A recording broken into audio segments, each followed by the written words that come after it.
The third assignment asks us to download this template drawing, and using the definitions here, create different swatches. The first swatch, let's zoom in a little bit here.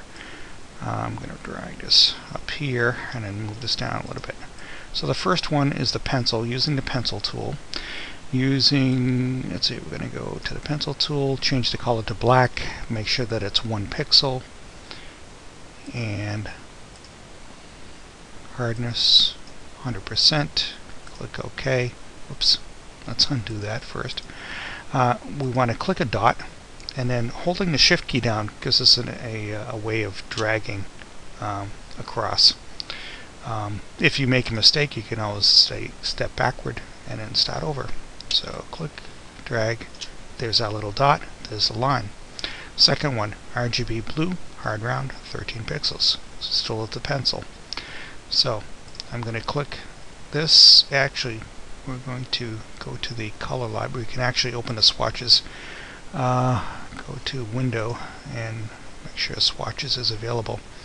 That way we can, up here, we can choose the blue, RGB blue, hard round. If you leave the eyedropper on top of it, you notice that the little pop-up comes up, and that's the color that we're selecting.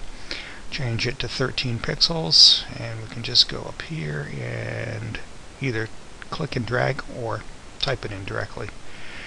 And again, click once, move over, hold the shift key down, and whoops, and drag across. And that's not what I wanted.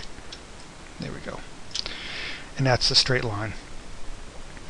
Basically, we're going to go through all of these samples here. I just want to show you an opacity example, RGB red splatter. So we're going to select the red here, which is right here, and we're going to select the spatter. It could be any one of these actually. So we can have 46 pixels. So we're going to drag it over to 46. Oops, there we go. Once there, notice that that's a solid red. We want the opacity to be 50%. If you select this, let's undo that for a second. Select this, bring that down to 50%. Click again. Notice that's a little lighter. That's because that's the opacity of, oops, I keep doing that. And then scroll over. So that's what that's supposed to look like. What I want you to do is go through the rest of the document and create the rest of the swatches for me. Save the document when you're done.